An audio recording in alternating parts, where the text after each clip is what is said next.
ne peut le retenir, Seigneur. Déborde ce soir. Déborde dans la vie d'un homme qui te prie. Déborde dans la vie d'une femme qui te cherche. Déborde dans cette fin de l'année. Déborde l'année prochaine. Déborde dans nos vies, dans nos destinées. Déborde, oh Dieu. Que la coupe de quelqu'un déborde. Que l'esprit de quelqu'un déborde. Que ton esprit déborde, oh Dieu. En ce lieu, nous voulons un débordement de ta grâce. Un débordement de ta présence. Un débordement de ton esprit. Un débordement de ta faveur. Un débordement de ta vie. Un débordement des eaux qui coulent de ton trône de gloire. Déborde en ce lieu. Déborde en ce lieu. Déborde en ce lieu, Père. Déborde en ce lieu. Déborde en ce lieu, Seigneur. Merci de déborder. Merci de déborder. Merci de déborder. Merci, oh Dieu, parce que les vagues de ta gloire passent sur nous. Merci, parce que les vagues de ta présence passent sur nous. Merci, parce que les vagues de ta présence passent sur nous. Au nom de Jésus. Au nom de Jésus. Au nom de Jésus. Esprit du Dieu vivant, je te prie.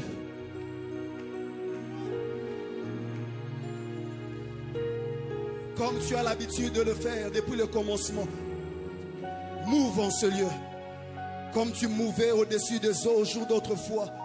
Esprit, mouve en ce lieu.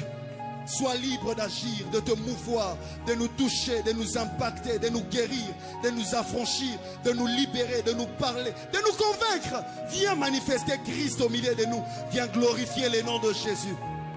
Seigneur, alors que nous voulons entendre ta parole, parle à nos cœurs. Instruis-nous selon la voie que nous devons suivre. Que les écailles tombent. Que la connaissance de Dieu soit répandue. Selon qu'il est écrit, la terre entière sera remplie par la connaissance de la gloire de l'Éternel, comme les fonds de la mer par les eaux qui les couvrent. Je prie que la connaissance de Dieu déborde dans ce lieu. Merci pour l'onction que nous sentons. Merci pour la gloire qui est déjà sur plusieurs personnes dans ce lieu. Au nom de Jésus. Au nom de Jésus. Au nom de Jésus. Quelqu'un va m'aider à prendre rapidement sa Bible. Nous serons en train de lire la parole de Dieu. Alors que nous sommes debout pour honorer la parole de Dieu. Alléluia. Gloire au Seigneur. Nous sommes dans Exode chapitre 33, les versets 11 au verset 23. Alors que nous sommes debout, nous cherchons les textes bibliques. Je m'en vais dire merci à Dieu pour sa grâce qui nous fait aujourd'hui de pouvoir apporter sa parole. Je bénis Dieu parce que on pouvait être programmé, mais si Dieu n'avait pas donné le souffle de vie, on ne serait pas là aujourd'hui. Amen. Je bénis aussi Dieu pour mon père, papa Marcelo Jérémie Tounasi, l'ange de l'église, et maman Blanche qui ne cessent d'être des sources de bénédiction pour nous, qui nous instruisent, qui nous forment et par qui Dieu passe pour nous bénir et nous aiguiser. Je m'en vais aussi rendre grâce à Dieu pour les collèges de serviteurs, les pasteurs assistants.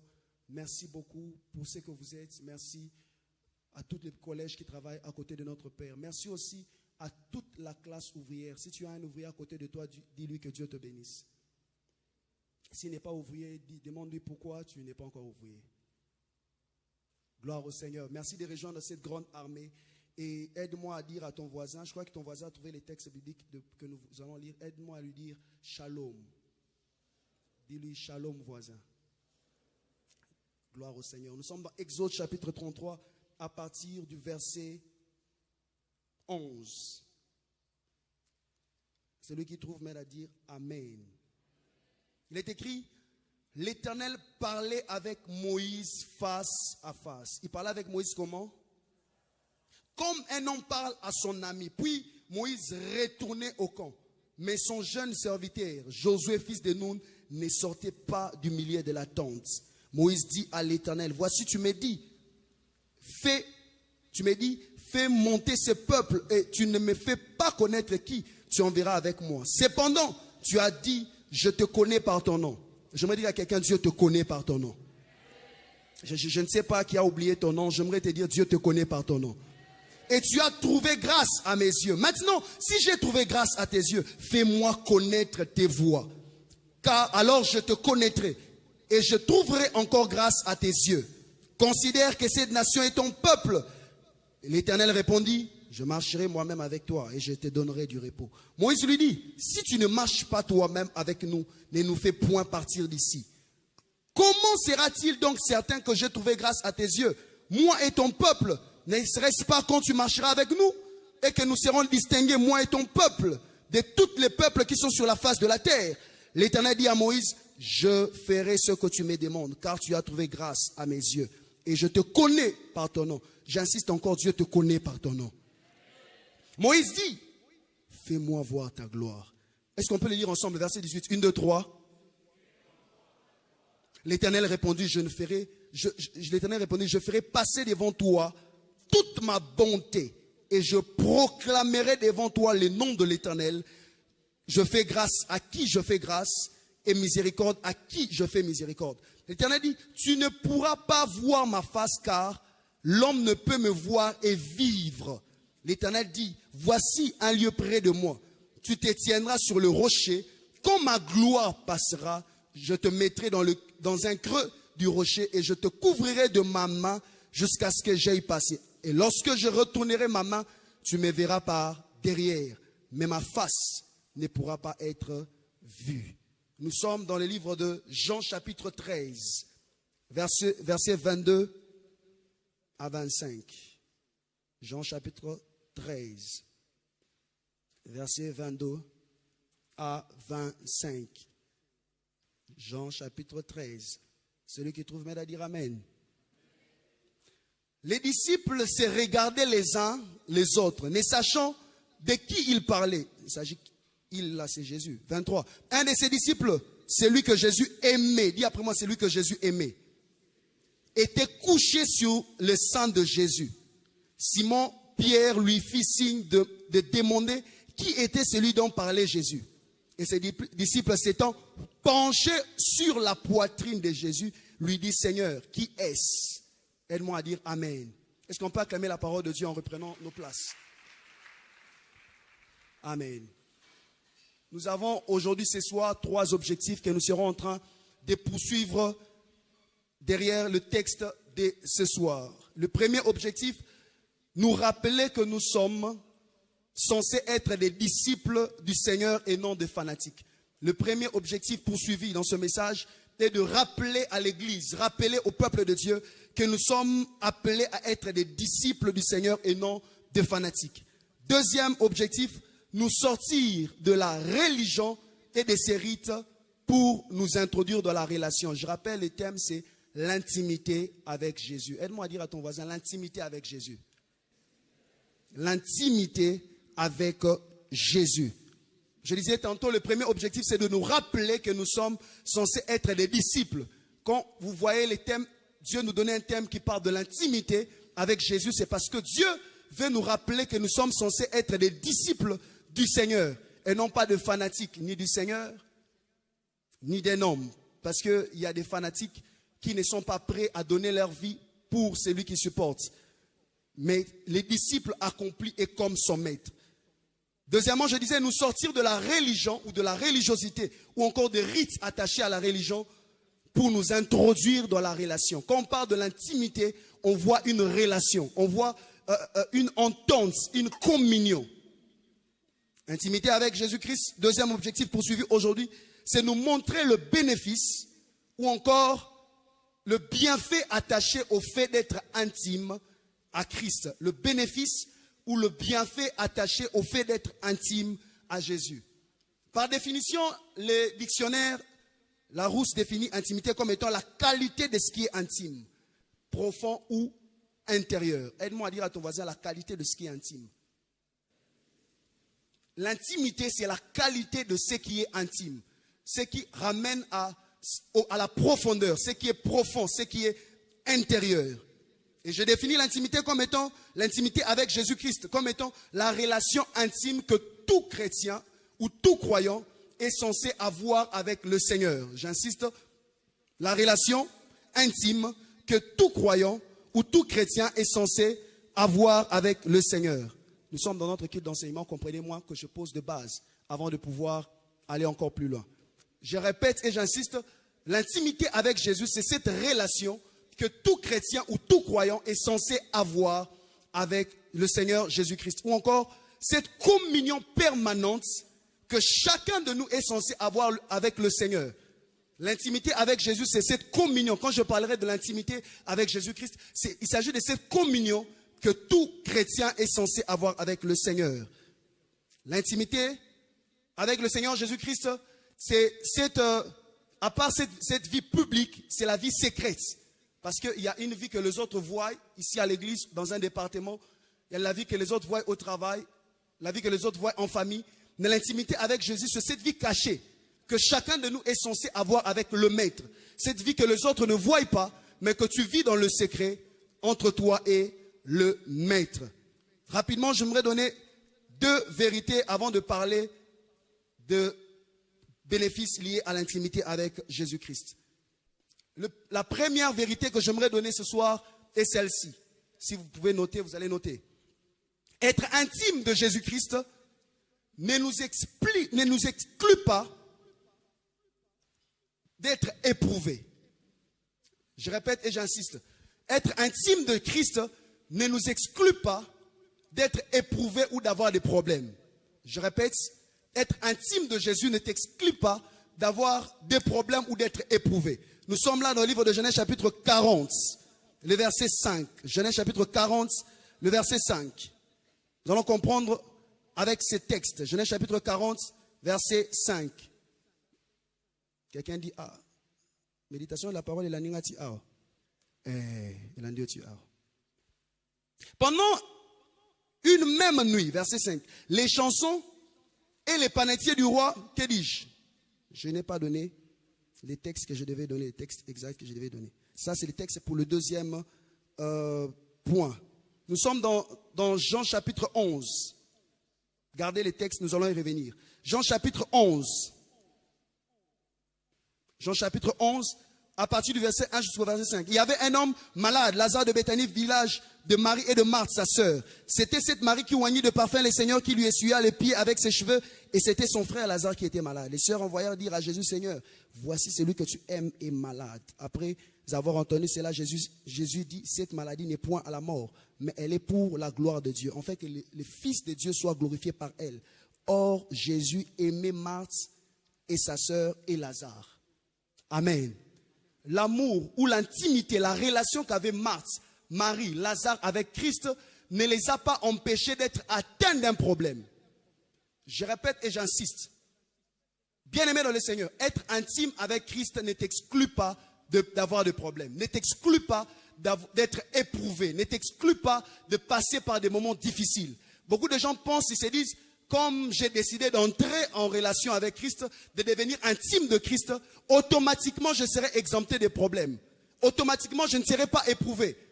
Je ne veux pas que quelqu'un dise après, homme de Dieu, pourquoi après cette série d'enseignements, je passe toujours par des moments difficiles? Pourquoi après cette série d'enseignements, on nous a parlé de l'intimité avec Christ, on nous a même insisté sur l'importance qu'a cette intimité par rapport à l'éternité? Mais pourquoi, moi étant intime de Christ, Christ même, je passe par des moments difficiles? J'aimerais ici que tu retiennes cette vérité. Être intime de Christ ne t'exclut pas d'être éprouvé. Ne t'exclut pas, ne t'exempte pas des problèmes. Ne t'exempte pas des difficultés. Jésus aimait Lazare. Jésus aimait Marthe. Jésus aimait Marie. Mais cette famille avait eu des problèmes. Aide-moi à dire à ton voisin, quelquefois, ta relation avec Dieu ne va pas t'exclure de problèmes. Ne va pas te préserver de problèmes. Dis à ton voisin. Je ne veux pas qu'après cette série d'enseignements, quelqu'un dise, je suis maintenant dans l'intimité, mais pourquoi mon frère est malade? Je suis maintenant en intimité avec Jésus, pourquoi je ne me marie pas? Je suis en intimité avec Jésus, pourquoi je tends vers la mort? Parce que tu as vieilli, tu as 70 ans, tu as 80 ans. C'est le cours de la vie. L'intimité avec Christ ne t'exempte pas d'avoir de problèmes, ne t'exempte pas d'être éprouvé. L'épreuve viendra. D'ailleurs, la Bible déclare, Dieu châtie ceux qu'il aime. Et la Bible dit encore plus loin, le malheur atteint souvent le... Est-ce qu'il y a un juste à côté de toi? Hein? Y a-t-il un juste à côté de toi? On dit quoi? Les malheurs atteignent souvent qui? Les justes. Les premiers justes que les malheurs a atteints. Jésus le juste a été crucifié, humilié, traité comme un malfaiteur. Mais ce que j'aime après, l'Éternel en délivre toujours. Après 3 jours dans le tombeau, l'Éternel l'a délivré. J'aimerais dire à quelqu'un, le malheur t'atteindra, mais l'Éternel va te délivrer. Je disais, quelquefois l'intimité avec Christ ne va pas empêcher au malheur de t'atteindre, mais cela ne va pas aussi empêcher à la délivrance de Dieu de t'atteindre aussi. Le malheur va t'atteindre, mais la délivrance viendra certainement de l'Éternel. Aide-moi à dire à ton voisin, est-ce que tu es injuste? S'il est juste, quand il marche avec Dieu, il arrivera dans la marche avec Dieu qu'il soit éprouvé, qu'un malheur l'atteigne, qu'un moment difficile, qu'il traverse la vallée de l'ombre de la mort. Ce n'est pas parce que tu traverses la vallée que Dieu ne te connaît pas. Tu peux être intime, mais Dieu te fait traverser la vallée. Tu peux être intime, mais Dieu t'envoie dans les déserts. Tu peux être intime, mais Dieu fait en sorte que tu paraisses comme quelqu'un qui n'a ni beauté ni éclat pour attirer les regards. Mais cependant, il y a des grandes promesses de Dieu attachées à ta vie. Il y a une grande destinée attachée à ta personne. Il y a un futur meilleur que Dieu te réserve. Aide-moi à dire Amen. La deuxième vérité est le texte que j'avais donné en premier, auquel nous revenons, dans Genèse chapitre 40, verset 5. Être intime de Jésus-Christ ne nous donne pas, ou encore ne donne pas le droit de tout avoir, ni de tout posséder sur la terre. Je répète, être intime de Jésus-Christ ne te donne pas le droit de tout avoir et de tout posséder sur la terre. Est-ce qu'on peut nous remettre des textes bibliques de Genèse chapitre 40, verset 5. Genèse chapitre 40, verset 5. Pendant une même nuit, les chansons et les panetiers du roi d'Égypte qui étaient enfermés dans la prison eurent tous les deux un songe. Les panetiers avaient un songe, les chansons aussi avaient un songe. Chacun selon les siens, pouvant recevoir une explication distincte. Ils n'étaient pas 2, ils étaient combien? 3. Le païen panetier a eu un songe. Le païen et chanson a eu un songe. Mais l'intime de Dieu, Joseph, n'avait pas eu un songe la même nuit. Dans la même nuit, les païens et chansons a eu un songe. Les païens, si je peux dire, l'occultiste panetier a eu un songe. Mais l'intime de Dieu n'a pas eu de songe. Frères, sœurs, être intime de Dieu ne te donne pas le droit de tout posséder, de tout avoir sur la terre. Je suis en train de te dire la vérité. On ne doit pas te flatter. Amen. Hein? C'est un moment d'enseignement. Dis à ton voisin, c'est un culte d'enseignement. Être intime à Christ ne te donne pas le droit de tout avoir et de tout posséder sur la terre. Quelquefois, tu passeras nuit avec les gens qui recevront des choses que toi, tu ne recevras pas. Quelquefois, tu prieras avec les gens qui posséderont des choses. Mais toi, tu es peut-être beaucoup plus intime que eux au Seigneur. Mais toi, à la même nuit, tu ne reçois rien. Ce n'est pas parce que tu ne reçois rien que Dieu n'est pas avec toi. Ton problème est que quand tu ne reçois pas, tu penses que Dieu t'a abandonné. Lorsque dans la même nuit, toi, tu ne vois rien, les autres voient. Tu te dis, ils ont atteint une dimension que tu n'as pas. Alors que toi, tu as une dimension peut-être beaucoup plus meilleure que eux. Peut-être que ton intimité avec Dieu est beaucoup plus profonde que ce que les autres te présentent comme résultat. Mais tu mesures ta spiritualité par rapport à ce que les autres ont. Tu mesures ta spiritualité par rapport aux résultats que les autres ont. Des fois, les résultats n'est pas le signe de l'intimité. Quelquefois, les résultats n'est pas le signe de l'intimité. Il y a certaines personnes qui sont intimes à Dieu. Pendant 2022, ils n'ont rien eu. Très intimes à Dieu. Très profond dans l'intimité avec Dieu. Dans la prière, c'est un véritable homme de prière. Dans la libéralité, il a donné même tout ce qu'il possédait. Les autres ont donné leur superflu. Mais il a donné ce qui lui restait pour vivre, pasteur Dani. Mais à la fin de l'année, il n'a rien. J'aimerais dire à quelqu'un, même si tu ne vois rien, tu n'as pas eu de songe, cela n'exclut pas que tu es intime à Jésus-Christ. J'aimerais rassurer quelqu'un. Ce n'est pas les avoirs qui déterminent l'intimité, mais c'est ta relation avec Dieu qui détermine ton intimité avec Dieu. Ne te laisse pas tromper par les avoirs. Ne te laisse pas tromper par des choses extérieures. Quelquefois, les choses extérieures nous trompent. Celui qui a Dieu n'a rien vu. Ceux qui n'ont pas Dieu ont vu. Celui qui a des promesses, celui qui a une destinée glorieuse, celui même qui est dans le plan parfait de Dieu n'a rien vu. Mais les autres ont vu. Celui qui n'a pas prié comme toi a eu ce que toi tu n'as pas eu la même nuit. Et même, ils viennent vers toi pour que tu leur donnes des orientations. Et toi tu dis, ah, sûrement ce frère est beaucoup plus spirituel que moi. Sûrement cette sœur est beaucoup plus profonde que moi. Non. Souvenez-vous du texte qu'on a lu lorsque Dieu parlait à Moïse. Dieu dit quoi? Je fais grâce à qui je fais grâce. Je fais miséricorde à qui je fais miséricorde. Je lui ai fait grâce de relever. Je lui ai fait grâce de devenir ce qu'il est devenu. Ce n'est pas qu'il te dépasse dans l'intimité. Dans l'intimité, tu es là où tu es. Lui, il est là où il se trouve. Alors ne juge pas les degrés de ton intimité par rapport à ce que les autres ont. La même nuit, ensemble dans la même prison, l'intime de Dieu n'a rien vu.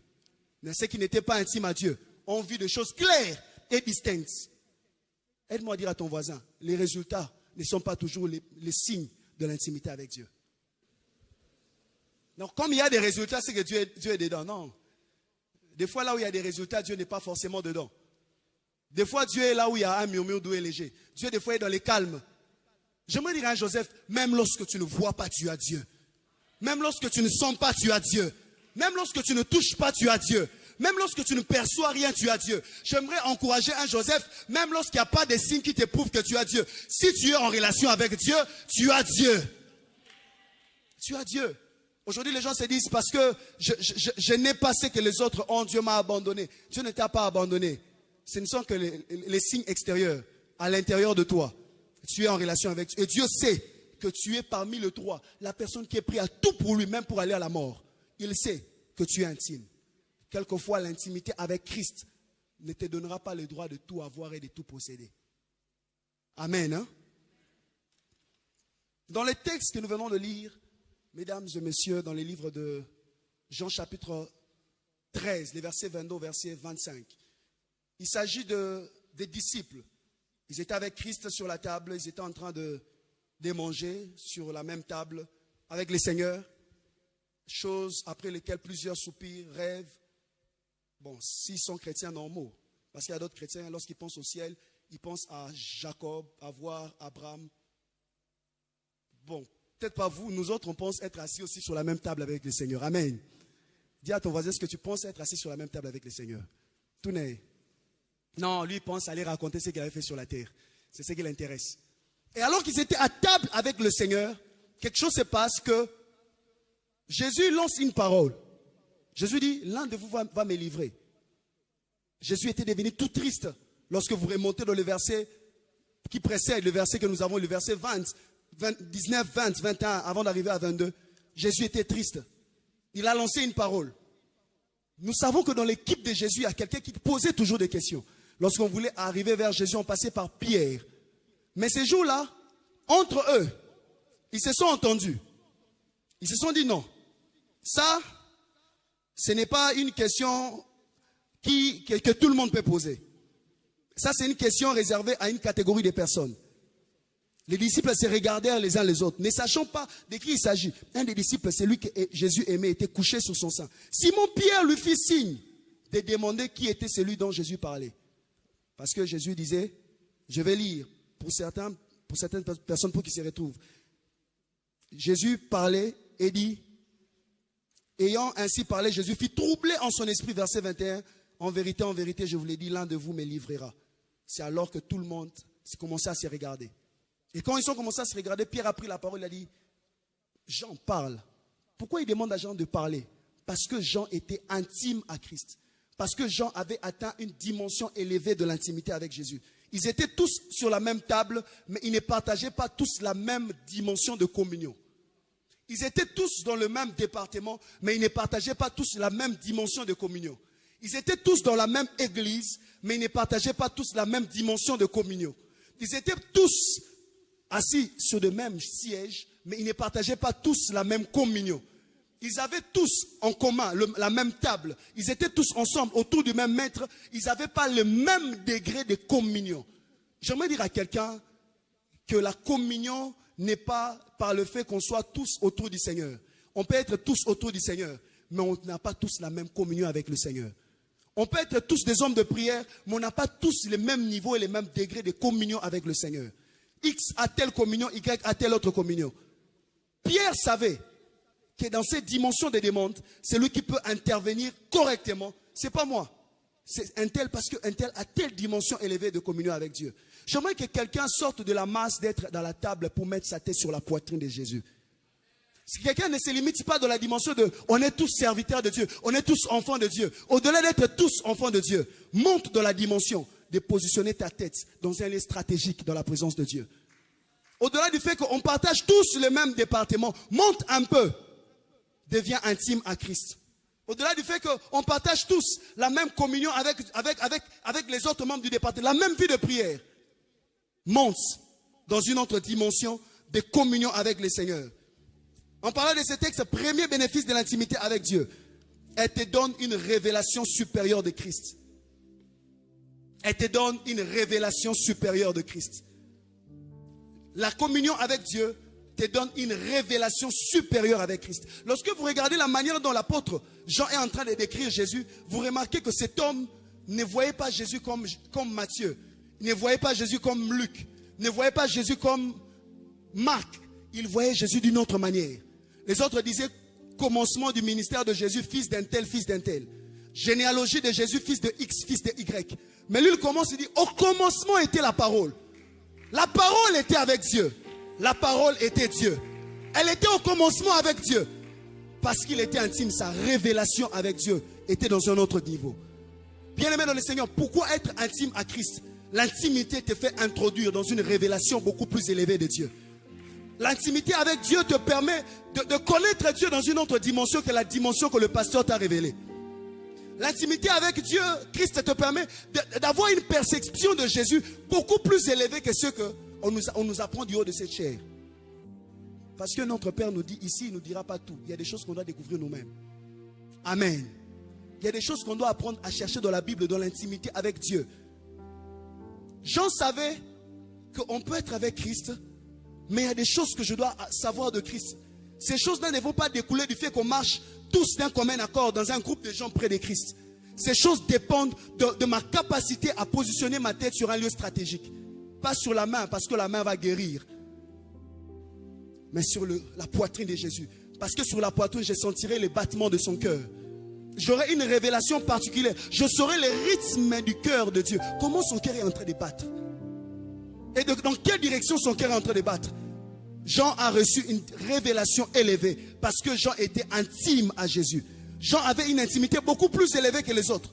Et lorsque les autres avaient besoin de connaître des secrets concernant Christ dans le cœur de Jésus, pour ce qui concernait son avenir, qui allait les vendre? On a dit non. Si je parle ici, il va me dire arrière de moi Satan. Pierre se connaissait. Et Pierre savait que si je ose parler au maître là maintenant, je ne sais pas comment le maître va interpréter. Mais celui-ci a une dimension qui lui permet de connaître même les choses que nous, on n'a pas le droit de connaître. À moi, on peut donner les clés, mais à lui, on peut donner des choses beaucoup plus élevées qui vont m'aider à bien gérer les clés. Frères, sœurs, l'intimité avec Christ te fait monter en révélation. Augmente ta révélation.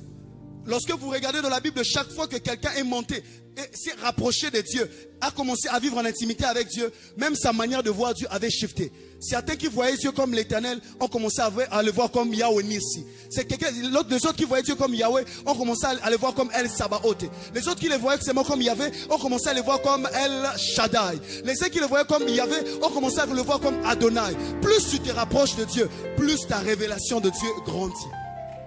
Plus tu te rapproches de Dieu, plus tu le connais davantage. Plus tu te rapproches de Dieu, tu dis, celui-ci n'est pas qu'un fils de l'homme. Celui-ci est Dieu. Aide-moi à dire à ton voisin, grandis dans l'intimité. Parce que l'intimité te fait grandir dans la connaissance de Christ. La connaissance de Christ grandit. Tu ne vois plus Jésus comme tout le monde. Tu vois Jésus avec d'autres yeux. Tu vois Jésus avec les yeux de l'intimité. Tu comprends, tu parles un langage qui ne peut pas l'énerver, même lorsque son âme est très triste. Tu parles un langage qui peut comprendre. Tu parles un langage qui peut saisir. Et l'intimité te pousse à faire en sorte que Dieu puisse t'ouvrir son cœur. Le bénéfice de l'intimité avec Christ. Deuxième bénéfice, ça pousse Dieu à t'ouvrir son cœur. Lorsque tu es intime à Dieu, Dieu t'ouvre son cœur. Ce qui était secret pour les autres, ce qui était secret pour toi-même, ce que Christ gardait depuis le début lorsqu'il parlait, il a révélé à Jean. Il a ouvert son cœur à Jean. Il dit, Jean, c'est celui à qui je donnerai ces morceaux de pain. Il prend les morceaux de pain, il les trempe, il les donne à Iscariote. Jean avait capté. Les autres n'avaient pas capté. Parce que Jean nous explique ici que après il se disait non, c'est que car quelques-uns pensaient que, il ne dit pas tous, le verset 29, car quelques-uns pensaient que comme Judas avait la bourse, C'est-à-dire, Jean l'intime avait compris, le maître intime avait compris, mais quelques-uns d'autres pensaient. Quand tu es intime à Dieu, tu comprends le langage de Dieu, là où les autres ne comprennent rien. Et tu pousses Dieu à te révéler son cœur. Tu pousses Dieu à ouvrir son cœur. Ce qui est caché pour les autres n'est pas caché pour les intimes. Ce qui est secret pour les autres n'est pas secret pour les intimes. Ce qui est éloigné pour les autres n'est pas éloigné pour les intimes. Les intimes ont droit à voir les profondeurs de Dieu. Je disais, les intimes ont le droit de voir les profondeurs de Dieu. Les intimes ont le droit d'entendre ce que les autres ne peuvent pas entendre. Les intimes ont le droit de voir ce que les autres ne peuvent pas voir. Les intimes ont le droit d'avoir accès aux secrets de Dieu, d'avoir accès aux choses que Dieu a cachées pour les autres, mais seulement pour les gens qui sont intimes à lui. Je ne savais pas que Dieu avait des secrets, jusqu'à ce que je me rende compte qu'il y a des gens dans la Bible qui sont parvenus à faire sortir Dieu de son secret. Dieu dit dans Jérémie 33:3, évoque-moi, je te répondrai, je te révélerai des grandes choses, des choses cachées, secrètes que tu ne connais pas. Mais toi, mon intime, je te le dirai quand tu vas te décider de m'invoquer. Quelqu'un va dire Amen. Troisièmement, l'intimité avec Christ nous donne accès à la gloire de Dieu. Aide-moi à dire à la gloire de Dieu. L'intimité avec Christ nous donne accès à la gloire de Dieu. La gloire de Dieu devient notre partage. La gloire de Dieu devient notre portion. La gloire de Dieu devient notre vie. Dans le texte, nous avons lu le premier texte où on parle de Moïse, dans Exode chapitre 33, le verset 11. Exode 33, le verset 11. Il est écrit, l'Éternel parla à Moïse. L'Éternel parla à Moïse. Le mot parler utilisé dans ce texte vient du terme, le mot parler, je définis d'abord le mot parler et nous allons passer à autre chose. Le mot parler vient du terme dabar. Dabar, le terme hébraïque dabar. Dabar qui veut dire par définition parler, déclarer, converser. Quand on dit l'Éternel parlait avec Moïse face à face, on veut simplement dire l'Éternel déclarait à Moïse des choses face à face. L'Éternel conversait avec Moïse face à face. L'Éternel commandait à Moïse face à face. Dabar veut dire aussi promettre. L'Éternel promettait à Moïse face à face. Il n'y avait pas d'intermédiaire. Je prie et je demande à Dieu qu'à partir de maintenant, quand Dieu aura des promesses à te faire, quand Dieu aura des choses à te dire, que ça ne passe plus par l'intermédiaire de quelqu'un, que ça ne passe plus au travers de quelqu'un d'autre, mais que Dieu te fasse des promesses face à face. Comme un homme parle avec un autre homme. D'abord veut dire promettre. D'abord veut dire avertir. Avertir. La Bible, quand on avait dit, l'Éternel parlait à Moïse. D'abord veut dire avertir. C'est-à-dire, lorsque Dieu avait un avertissement à dire à Moïse, il ne passait pas par un autre chemin. C'était en face. Moïse, je n'aime pas ta manière de te comporter. Dieu ne passait pas par un prophète pour dire, arrange ton caractère. Non. Dieu venait directement vers Moïse pour dire, Moïse, je sens que ces derniers temps, tu commences à dégénérer. J'aimerais que quelqu'un, alors qu'on va parler on est en train de parler de l'intimité, voie ça comme ça. Ce texte traduit très bien l'intimité qu'on doit avoir avec Dieu. D'abord veut dire avertir. D'abord veut dire promettre. Lorsque tu comprends ce texte, tu comprendras que dans l'intimité, Dieu n'a pas besoin de passer par quelqu'un pour t'avertir d'un mal qui doit t'arriver dans ta vie ou dans la vie d'un membre de ta famille. Dieu doit passer par toi pour t'avertir. Dieu n'a pas besoin de passer par un prophète pour te promettre. Si Moïse dans l'ancienne alliance, avec les sons de boucs et de taureaux, pouvait entendre les promesses de Dieu face à face, à combien plus forte toi et moi, dans les sons précieux de Jésus et de la nouvelle alliance, on est davantage préparé à entendre Dieu de manière claire et précise. D'abord veut dire proclamer, parler, converser. D'abord, c'est cette expression qu'on utilise pour traduire. Dieu, l'Éternel, parlait à Moïse. D'abord, il y a même menacer. D'abord, il y a dire. D'abord, il y a répondre. Dis après moi, répondre. Quand on dit l'Éternel parlait à Moïse face à face, donc d'abord, on veut aussi dire l'Éternel répondait à Moïse face à face. Frères et sœurs, dans l'intimité, ce n'est pas seulement toi qui parles. Tu parles, il répond. Tu parles, il répond. Sinon, ça sera la monotonie. Sinon, ça sera... toi-même, tu te parles à toi-même, tu finis de parler à toi-même, tu conclus ce que toi-même tu as dit, et à la fin, tu dis Amen, tu pars. Ce n'est pas l'intimité. Tu as fait un discours, et tu as pris le nom de Dieu, tu as mis pour témoin. C'est un discours personnel. Donc d'abord, tu parles, il parle. Il répond. Donc d'abord, il doit te répondre. S'il ne répond pas, ce n'est pas d'abord. Donc d'abord, il doit répondre. La pensée de répondre. L'Éternel répondait à Moïse face à face. Donc d'abord, il y a aussi l'expression ordonner. L'Éternel ordonnait à Moïse face à face. Comme un homme parle avec un autre homme. Il parlait à Moïse. Déjà Moïse, depuis son origine, on se rend compte que Moïse, c'est quelqu'un qui, depuis sa naissance, rien n'est prouvé. Rien, il n'y avait aucun signe qui prouvait que Moïse allait avoir la vie qu'il avait avec Dieu. Rien n'est prouvé que Moïse allait être un intime de Dieu à cette dimension-là.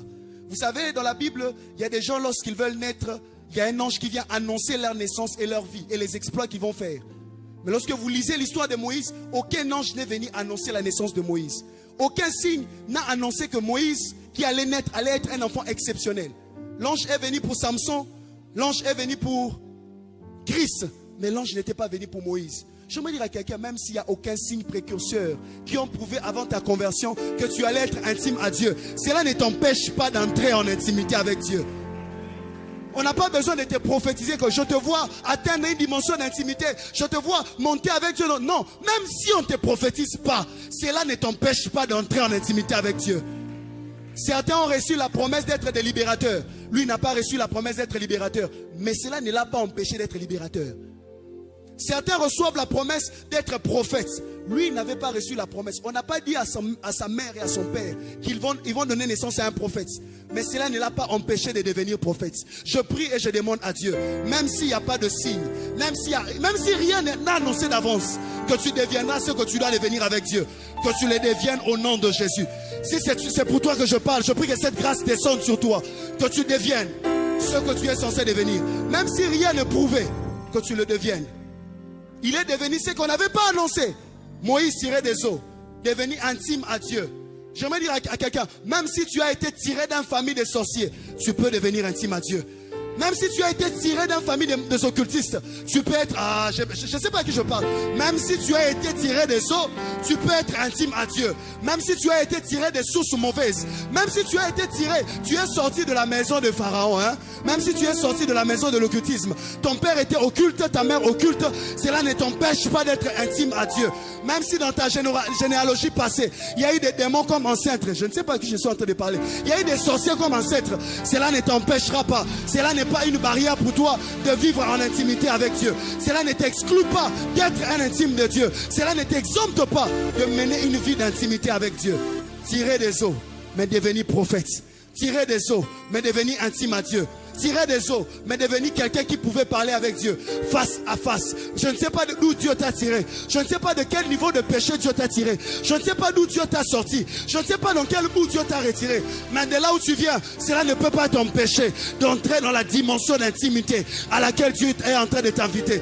Ton origine ne peut pas être un frein à l'appel que Dieu te donne d'être intime, à l'appel du libérateur, à l'appel de l'intime et à l'appel du prophète.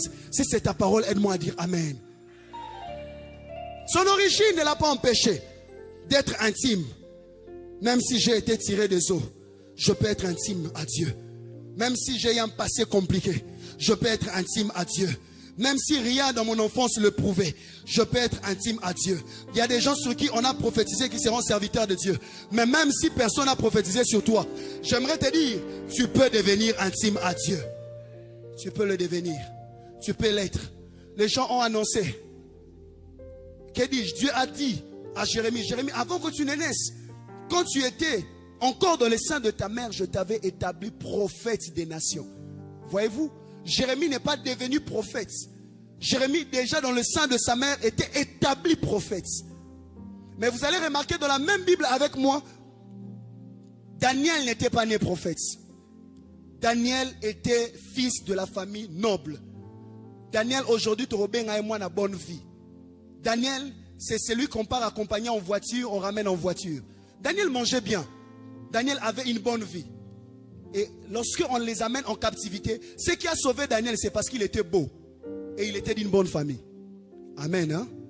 Amen.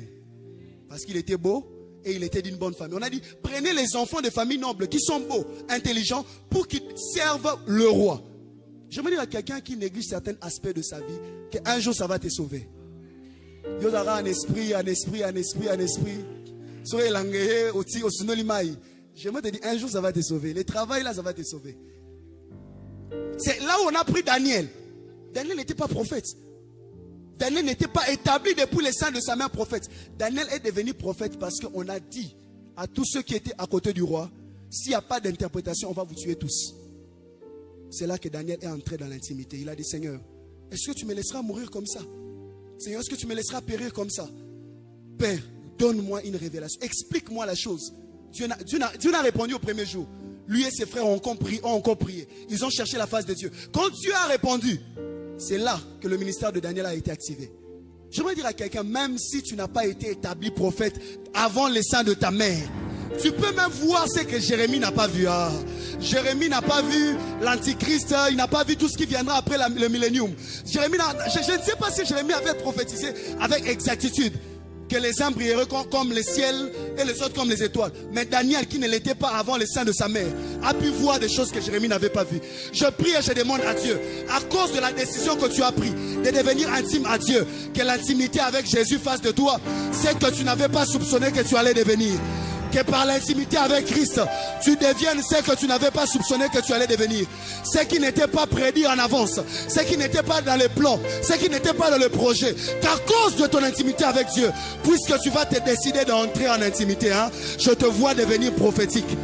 Et je te vois entrer dans ta destinée. Si c'est de toi qu'il s'agit, aide-moi à dire Amen. Il est devenu ce qu'il n'était pas. Parce qu'il avait décidé de devenir intime. Il s'était mis à part. Comme un homme parle à son ami. Comme un homme parle à son ami. Comme un homme parle à son ami. Comme un homme parle à son ami. Comme un homme parle à son ami. Comme un homme parle à son ami. Pas comme un homme parle à un Dieu. L'Éternel parlait à Moïse face à face. Comme un homme parle à son ami. Pas comme un homme s'approche d'une divinité. Comme un homme parle à son ami. Quand on parle à un ami, on est à l'aise. On est détendu. Quand on parle à un ami, on est libre. Quand on parle à un ami, on s'ouvre. Quand on parle à un ami, on ne cache rien. Quand on parle à un ami, on est sincère. Quand on parle à un ami, c'est qu'on pense et c'est qu'on lui dit. L'Éternel parlait avec Moïse face à face. Pas comme un Dieu parle à un homme, non. Comme un homme parle avec son ami. C'est la dimension à laquelle tu es en train d'appeler plusieurs. Quand Dieu t'appelle à l'intimité, c'est dans cette dimension que tu parles avec Dieu. Que Dieu commence à te parler face à face. Sans énigme. Face à face. Comme s'il était en train de parler à son ami. Que Dieu ne te cache rien. Que Dieu ne te cache rien. Quand il t'appelle en intimité, c'est la dimension qu'il te réserve. Il te réserve une dimension où il veut te parler comme s'il parlait à son ami. Il veut te parler des choses qu'il a l'intention de faire. Il veut te parler des choses qu'il aimerait dire à tout le monde. Mais personne n'est disponible pour l'entendre. Il aimerait te parler des choses qu'il est sur le point de faire. Il aimerait te parler des choses qu'il pense qu'il doit faire. Mais quelquefois, il a besoin que quelqu'un lui dise, Seigneur, pense à tel paramètre. Si tu fais ça maintenant, tu ne vois pas que telle chose va arriver. Et telle chose, si ça arrive, qu'est-ce qui va arriver à ton nom? Tu avais dit que ton nom est grand. Tu feras connaître ton nom par ce peuple. Seigneur, si aujourd'hui tu permets à ce que ma famille soit livrée à telle chose, je suis d'accord. Si tu permets que mon église soit livrée à cette chose, à l'opprobre, je suis d'accord. Mais que feras-tu de telle ou de telle autre chose? C'est à cette dimension-là que Dieu attend l'église. C'est à cette dimension-là que Dieu t'attend. Quand il te parlera comme un ami, il ne te cache rien. Il veut te faire participer à ce qu'il pense. En fait, il veut que vous puissiez échanger des idées. Voilà. Dieu veut échanger des idées avec toi.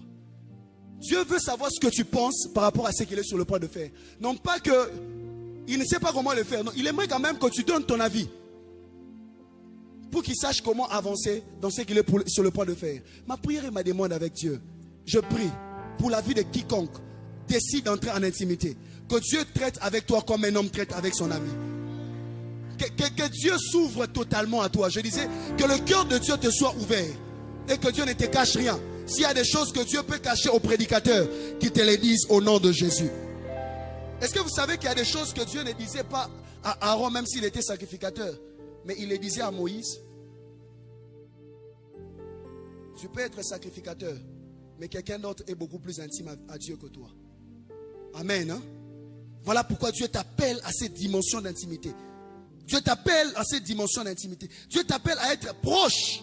Le mot traduit ici, c'est Raya. Raya de l'hébreu, qui veut dire un proche, un voisin. Quand on dit Dieu parlait comme un homme parle à son ami. Dieu parlait à Moïse comme s'il parlait à son voisin. Ce qui m'a beaucoup plus choqué, la Bible dit, dans la traduction, c'est amant. Comme si un homme parle à son amant. Quand Dieu parlait à Moïse, il parlait comme s'il parlait à son amant. C'était comme s'ils étaient en relation amoureuse. Sans être en relation, il préfigurait l'église pour dire que l'église sera l'épouse. Et l'église traitera avec moi comme un homme traite avec sa femme. Amen. Il parle à Moïse comme il parle à un homme.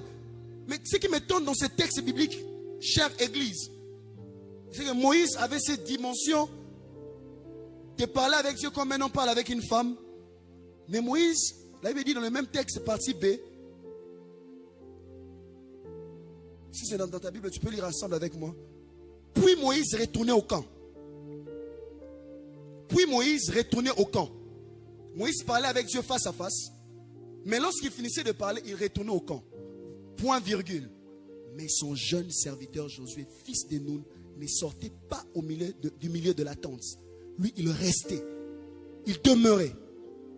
Frères et sœurs, j'aimerais ici garder ces textes dans votre esprit. J'aimerais ici aider quelqu'un à comprendre quelque chose. J'aime ce que Moïse faisait. C'est une bonne chose. Mais j'aimerais aussi nous amener dans une autre dimension beaucoup plus élevée. La Bible déclare dans le psaume, comme une biche soupire après des courants d'eau, ainsi mon âme a soif de Dieu. Amen. C'est un texte biblique célèbre. Plusieurs aiment, plusieurs pleurent avec en retraite, cherchent la face de Dieu avec. Ils vivent même Dieu avec ces textes bibliques. Comme une biche soupire après des courants d'eau, ainsi mon âme soupire après Dieu. C'est un bon texte. Mais quand nous comparons ce texte avec Psaume chapitre 1, Psaume chapitre 1 dit, celui qui se confie en l'Éternel est comme un arbre qui ne soupire pas, qui est planté près des courants d'eau. Frères et sœurs, beaucoup de gens aiment être des biches. Vous savez la biche en soi, elle n'aime pas l'eau. Mais la biche aime ce que l'eau fait sur elle. Pourquoi la biche soupire après le courant d'eau? La biche libère une odeur qui fait en sorte que quand un prédateur veut tuer la biche, la seule chose qui peut empêcher au prédateur de tuer la biche, c'est l'eau.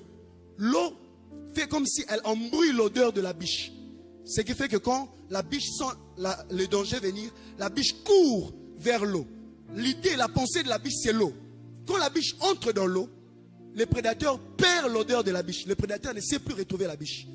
Une fois que le prédateur est parti, la biche ressort de l'eau. Il continue le cours de sa vie. Quelqu'un comprend ce que je suis en train de dire? En fait, ce que la biche aime avec l'eau, ce n'est pas parce qu'elle se plaît de l'eau, non. L'eau lui permet d'échapper du danger du prédateur. La biche n'entre pas en intimité parce qu'elle aime l'eau. Non. La biche entre en intimité parce que l'eau lui permet de fuir les dangers d'être tué par un prédateur. Je ne vais pas regarder quelqu'un. Je sens comme si quelqu'un dit, on dirait que je ne suis pas une biche moi-même. Il se pose la question dans son cœur. Est-ce que cette année tu as cherché Dieu parce que tu voulais être en intimité avec lui ou parce qu'il y avait un prédateur qui venait après toi?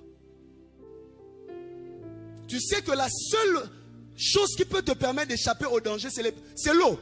L'eau va embrouiller ton odeur, le prédateur ne va plus te reconnaître. L'eau sera comme un bouclier, l'eau va te protéger, l'eau va te préserver du danger. L'eau fera en sorte que les prédateurs qui te cherchaient ne te voient plus. Parce que pendant un temps, tu es entré dans l'eau. L'eau t'a préservé. Quand le prédateur sera parti, la biche sortira de l'eau et va continuer sa vie comme si rien n'était. La biche reviendra vers l'eau lorsqu'un autre prédateur va revenir. Ce qui fait que lorsque la biche a la solution à son problème, elle fait quoi? Aide-moi à répondre à ton voisin. Qu'est-ce que la biche fait quand elle a la solution à son problème? Elle ne reste plus. Elle est déjà épargnée. Elle a déjà le mariage qu'elle voulait. Qu'est-ce qu'elle va encore faire dans l'eau? Elle est déjà protégée de l'esprit des morts qu'elle fouillait à la fin de l'année. Qu'est-ce qu'elle va encore rester faire dans l'eau? Maintenant que l'esprit des morts de la fin d'année est passé, elle est dans une nouvelle année. Elle fait quoi? Elle sort. Elle va revenir quand elle sentira encore un autre danger. Elle va encore soupirer après le courant d'eau. Elle va pleurer. Jusqu'à quand est-ce que j'entrerai dans l'eau? Parce qu'elle sait que l'eau est la seule solution face au danger du prédateur. J'aime la dimension de la biche. C'est une dimension qui te permet de faire recours à Dieu lorsque tu as des problèmes. C'est très bien. Aide-moi à dire à ton voisin, c'est bien. Parce qu'elle avait déclaré, un peuple ne considéra-t-il pas son Dieu? C'est bien. Mais j'aime la dimension de l'arbre. La Bible déclare dans Psaume chapitre 1, le verset 1 à 3, descend même jusqu'à 4, elle avait dit, il est comme un arbre planté près d'un courant d'eau. Ce n'est pas un arbre qui entre et qui sort, non. Un arbre planté près d'un courant d'eau, qui porte ses fruits en sa saison. Dans les feuillages ne se flétrit point. En hiver, il est là. En été, il est là. Quand il fait chaud, il est là. Quand il fait froid, il est là. Quand il perd les feuilles, il reste dans l'eau. Il reste dans l'eau. Même quand l'eau ne lui donne plus ce dont il a besoin, il reste dans l'eau. Quand l'eau lui donne la sève pour produire encore des fruits, il reste dans l'eau. Il est capable de rester attaché à l'eau. Même lorsqu'il y a un danger. Lorsque le danger va passer, il reste connecté à l'eau. Ma prière et ma demande à Dieu, que Dieu te fasse de toi un arbre planté près d'un courant d'eau, planté, enraciné, planté près d'un courant d'eau, que tu n'entres pas pour sortir, que tu ne viennes pas pour partir, mais que tu sois enraciné, que tu sois planté, que tu sois enraciné, que tu sois planté. Je disais, que Dieu fasse de toi un arbre planté près d'un courant d'eau, enraciné dans la présence de Dieu, porte des racines, pousse des racines, qu'il y ait vent ou pas vent, reste enraciné, qu'il y ait tempête ou pas tempête, reste enraciné. J'aimerais être planté près d'un courant d'eau. Je ne veux pas partir pour revenir. Je veux rester dans la présence de Dieu. Je ne veux pas dans l'intimité en cas de problème. J'aimerais rester dans la présence de Dieu. Je ne veux pas faire de Dieu un quado.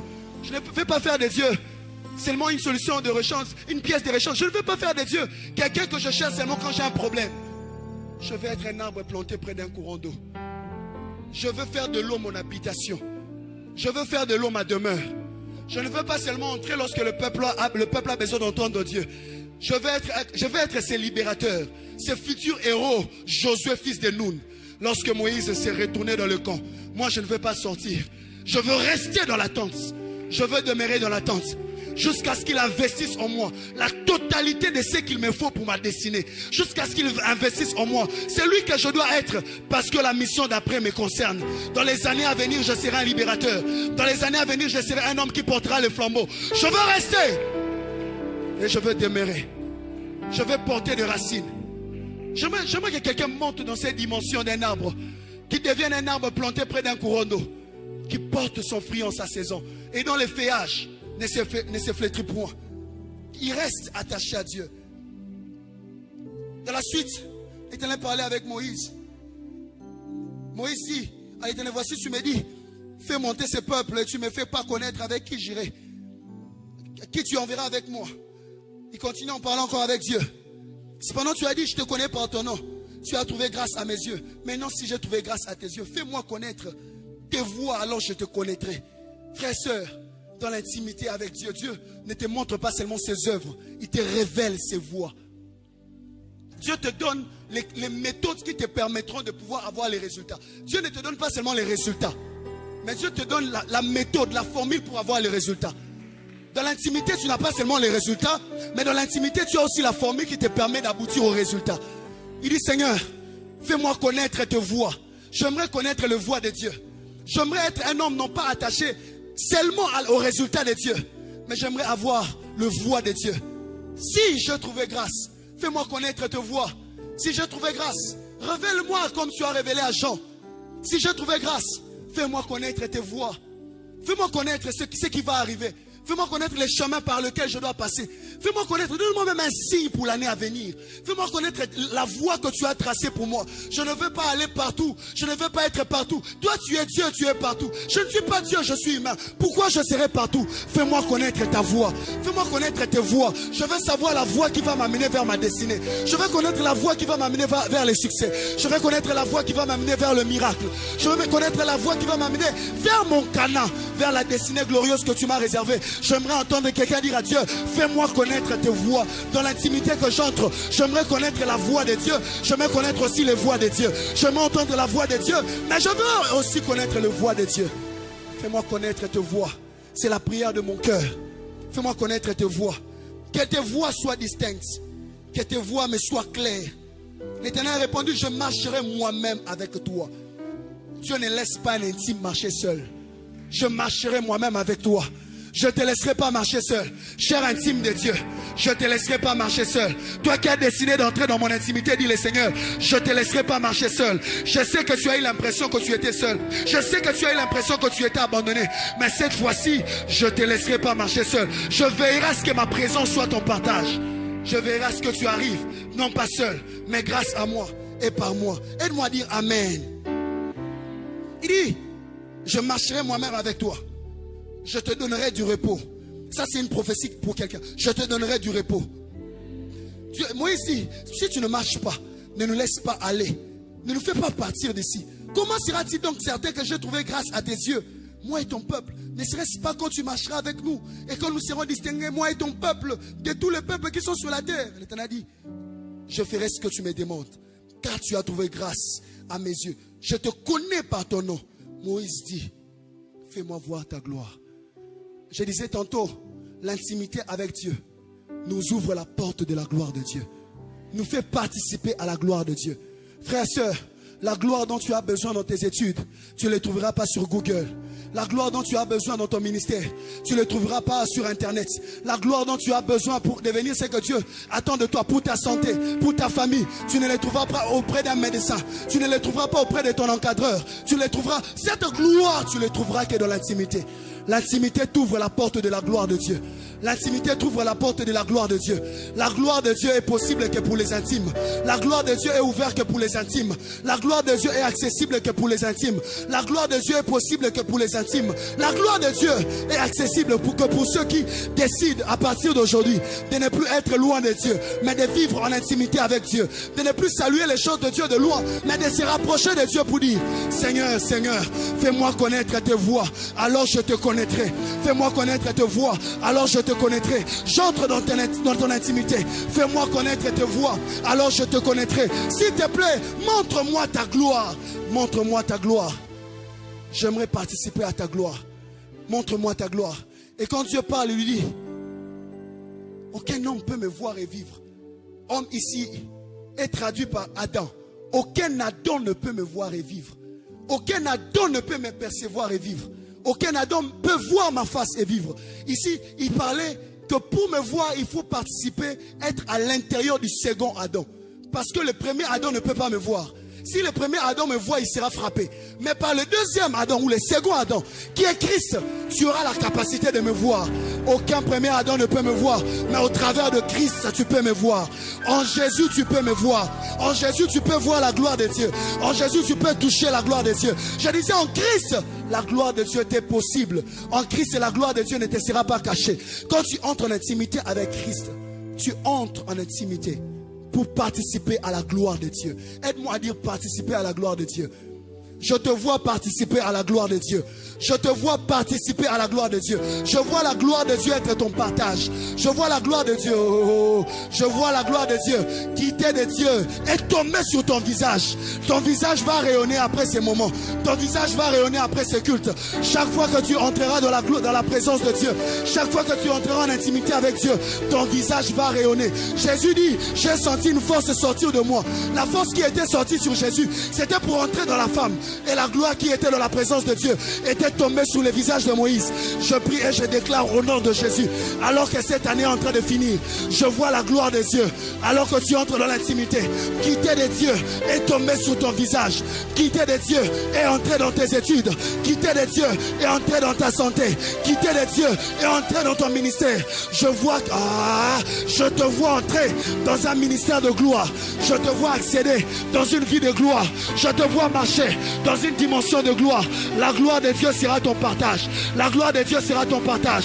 À tous les intimes, Dieu ne prive pas sa gloire. À tous ces intimes, Dieu fait participer sa gloire. Ils deviennent participants à la gloire de Dieu. Ils deviennent participants à la gloire de Dieu. Frères et sœurs, quand Dieu dit à Moïse, je vais te placer dans le creux du rocher, mais tu me verras par derrière. En fait, Dieu était en train d'exaucer Moïse d'une autre manière. Dieu dit à Moïse, Moïse, lorsque je serai passé, tu ne verras pas devant, tu me verras par derrière. Je ferai en sorte que tu me voies quand même. mais tu ne verras pas devant. Parce qu'aucun premier Adam ne peut me voir. C'est réservé au second Adam de voir mon visage. Comme toi, tu n'es pas encore à l'époque du premier Adam. Tu me verras, mais par derrière. Tu peux voir Genèse. Je te permets de voir Genèse. Tu verras les commencements, tu ne verras pas comment ça va finir. Tu verras les commencements, mais tu ne verras pas. Tu verras d'où je viens, mais tu ne verras pas où je pars. Dieu l'avait exaucé. Aux intimes, Dieu va attacher un exaucement à ta vie. Il a quand même vu Genèse. Il a vu le commencement. Il n'était pas au commencement. Mais Moïse a vu Genèse. Il a dit, tu me verras par derrière. Moïse, je vais passer. Tu verras les parcours d'où je viens. Mais là où je pars, c'est réservé aux intimes de Jésus-Christ. C'est réservé aux intimes de Jésus-Christ. C'est réservé à Jean de voir l'Apocalypse. Toi, je te donne Genèse, mais Jean verra l'Apocalypse. Oh, je prie. Que quelqu'un qui est intime de Jésus voie pas seulement ce qui est passé, mais voit aussi ce qui sera sur le point d'arriver. Tu ne verras pas seulement ce qui est passé. Tu ne verras pas seulement qu'il y a guerre au ciel. Ça, c'était au passé. Mais tu verras aussi, je vis descendre du ciel la nouvelle ville céleste, la ville sainte qui descendait auprès de Dieu. Les intimes accèdent à ce qui était passé. Ils accèdent aussi à ce qui est en train de venir.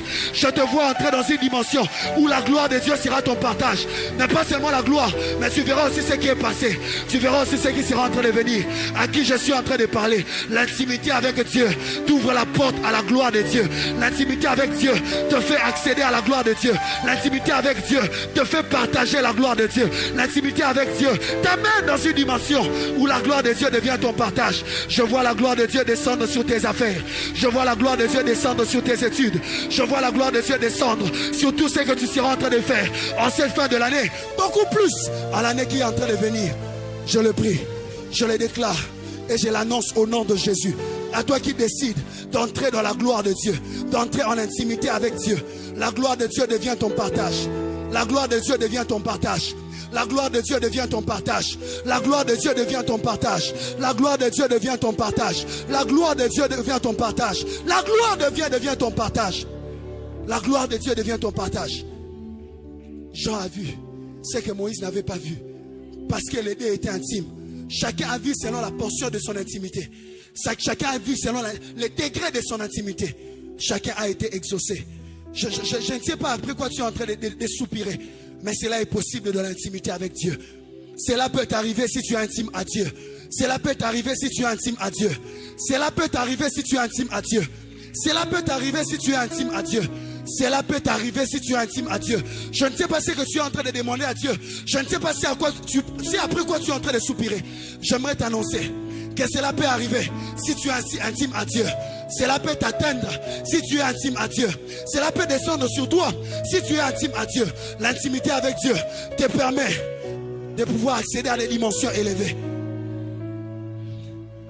On nous parle des gens dans l'île de Patmos. Cet intime dans l'île de Patmos, Papa Boms, il avait les yeux crevés, mais il pouvait voir l'Apocalypse.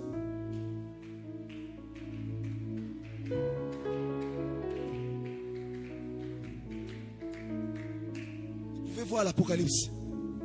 Ses yeux physiques ne voyaient pas, mais cela n'empêchait pas ses yeux spirituels de voir, parce qu'il était intime. Dieu veillera à ce que ses intimes, chaque fois qu'un intime perd quelque chose, Dieu verra que cela soit remplacé par autre chose beaucoup plus meilleure que ce qui a été perdu. Quand tu es intime à Dieu, Dieu verra en sorte que la perte d'Abel soit remplacée par cette. Dieu verra ce qu'il y a eu un autre. Si l'intime déchu Adam, Dieu ne l'a pas laissé tomber ainsi après la perte d'Abel, à combien plus forte raison toi qui es en Jésus? L'intime, toi tu n'es pas déchu. Toi tu es en bonne relation avec Dieu. J'annonce et je te déclare de manière prophétique que l'intimité avec Dieu fera en sorte que ce que tu avais perdu soit remplacé par des choses beaucoup plus meilleures. Ce que tu avais perdu sera remplacé par des choses beaucoup plus meilleures. Je ne sais pas si tu as perdu la vision physique, mais Dieu te donnera la vision intérieure. Dieu te donnera la vision intérieure. Je ne sais pas si tu avais perdu un travail. Dieu te donnera une autre meilleure. Je ne sais pas si tu avais perdu quelque chose, des coûteux, des valeureuses. Mais Dieu m'a dit de te dire, tu es sur le point de te donner. Mais de meilleur, de meilleur, de meilleur. Ses yeux physiques ne l'ont pas permis de voir la porte ouverte dans le ciel. La porte ouverte dans le ciel. Et d'entendre une voix qui lui disait, monte ici et je te ferai voir des choses qui doivent arriver dans la suite des temps. C'est que les yeux physiques ne l'ont pas permis de voir. Les yeux spirituels l'ont permis de voir parce qu'il était un intime à Dieu. Parce qu'il était intime à Dieu. Je vois l'intimité avec Dieu. Ouvrir des choses dans ta vie qui étaient fermées. Ouvrir, te donner des choses, des substitutions, te donner par substitution ce que tu avais perdu. Te donner par substitution. Te donné par substitution. Je sens que quelqu'un doit prier. Je sens que quelqu'un a envie de prier. Je sens que quelqu'un a la prière. Je sens que quelqu'un doit prier. Il faut que l'intimité soit rebâtie. Il faut que l'intimité soit rebâtie. Il faut que l'intimité soit rebâtie. Il faut que l'intimité soit restaurée. Est-ce que tu peux être en train de prier? Sois en train de prier. Sois en train de prier. Sois en train de prier. Dis à Dieu, je veux être intime. Je veux être intime. Je veux être intime. Je veux être intime. Pour que ta cabote soit mon partage. Viens, nous allons prier. Tu sens dans ton esprit que tu as perdu des choses physiques. Tu aimerais que l'intimité avec Dieu te donne par substitution autre chose. Viens, nous allons prier. Viens, nous allons prier. Et même tu es ici, tu pensais que parce que les autres ont, toi tu n'as pas. Tu n'es pas intime à Dieu, alors que tu es intime. Viens, nous allons prier. Et tu es aussi en ce lieu. Tu aimerais que Dieu fasse de toi un intime. Tu es loin de Dieu. Tu vis loin de Dieu. Tu aimerais que tu deviennes intime. Tu aimerais que Dieu te donne cette vie d'intimité. Tu aimerais aussi devenir agent de la vie de Dieu. Personne de la famille de Dieu. Tu n'aimerais plus être un homme du dehors. Tu aimerais participer à la grâce et à la famille de Dieu. Viens aussi, nous allons prier. Parce que l'intimité est réservée à ceux qui doivent avoir part à la vie de Dieu. Viens, nous allons prier. Kabot, Kabot, Kabot, Kabot,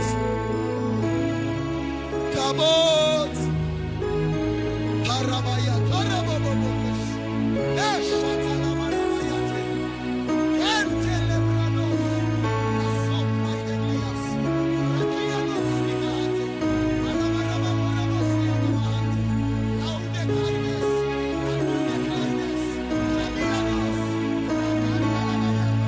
Palia Palias,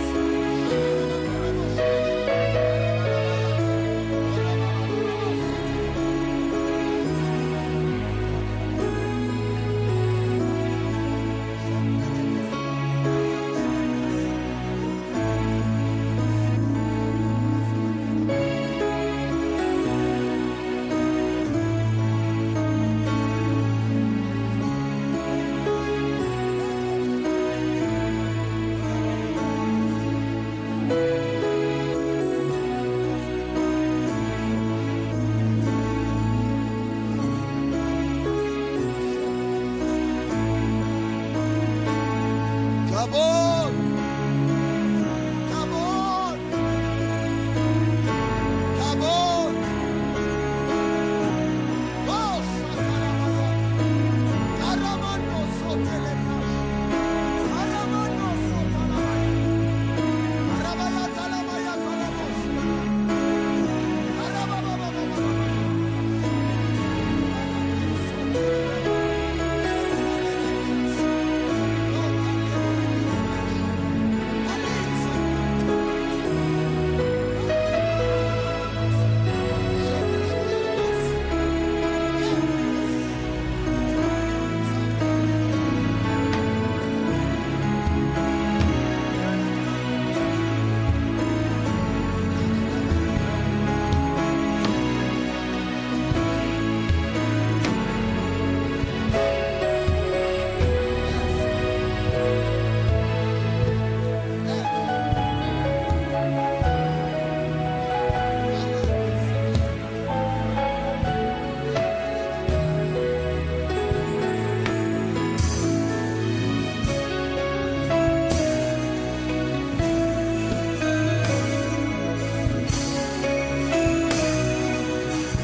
La dimension d'intimité est ouverte.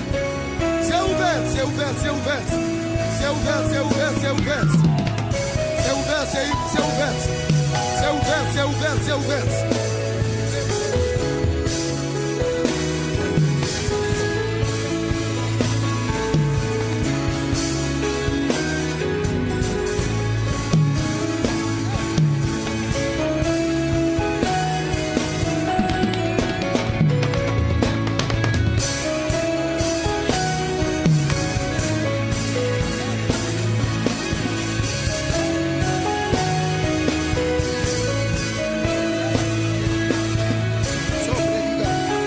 Jésus.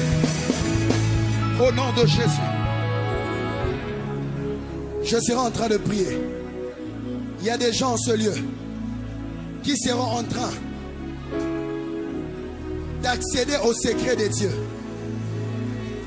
Il y a des gens en ce lieu à qui Dieu a décidé de se révéler à une autre dimension. Il y a aussi des gens en ce lieu sur qui Dieu va libérer sa gloire. Sur qui Dieu sera en train de libérer sa gloire. Sur qui Dieu sera en train de libérer sa gloire. Est-ce que tu es prêt? Est-ce que tu peux lever tes deux mains à moitié et nous allons prier? Ceux qui sont assis vont s'élever. Je suis en train de sentir dans mon esprit qu'il y a des gens ici à qui Dieu aimerait révéler encore plus de lui, de sa personne. D'autres en ce lieu seront en train de participer au secret de Dieu. D'autres par contre verront la gloire de Dieu venir sur eux. Alors que je prie maintenant, tu as tes deux mains à moitié levées. Oh l'honneur.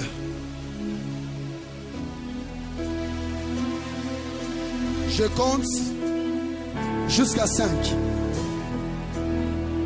5 premières personnes seront en train de recevoir ce soir la force spirituelle pour pouvoir être ces intimes que Dieu attend d'elles. Que tu sois ici devant, que tu sois derrière, que tu sois à gauche ou à droite, aie tes deux mains à moitié levées. Aie tes deux mains à moitié levées. Attention, je compte 1, 2, 3, 4, 5. Que ça vienne sur toi maintenant. Que ça vienne sur toi maintenant. Que ça vienne sur toi maintenant. Que ça vienne sur toi maintenant. Que ça vienne sur toi maintenant. Que ça vienne sur toi maintenant. Reçois la grâce. Take it in Jesus' name. Au nom de Jésus. Au nom de Jésus. Au nom de Jésus. Au nom de Jésus. Au nom de Jésus. Au nom de Jésus. Je vais prier maintenant pour ceux qui seront en train d'être accompagnés par la gloire de Dieu. À partir de maintenant, l'année qui arrive et les années à venir. Je vois 22, 23, 24 et 25. Jusqu'en 2025. Il y a une portion de gloire. Il y a une portion de gloire qui est en train de descendre maintenant.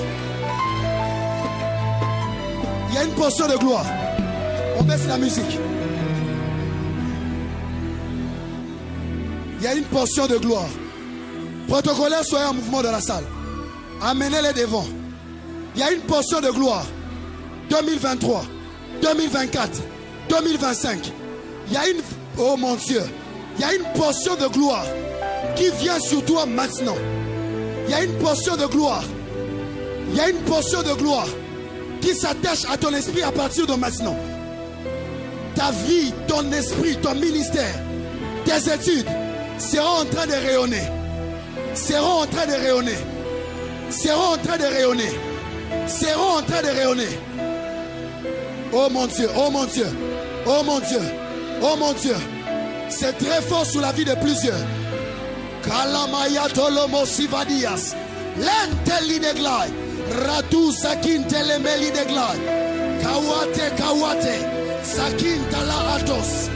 Que tu sois ici devant, que tu sois derrière. La gloire de Dieu sature ces lieux. La gloire de Dieu sature ces lieux. L'atmosphère est agitée par la gloire. La grâce et la gloire capables de shifter ta vie est descendue en ce lieu. Pour toi qui es là-bas derrière, et pour toi qui es au milieu du temple, alors que tu as tes deux mains à moitié levées. J'ai vu 3 personnes encore recevoir. 1, 2, 3.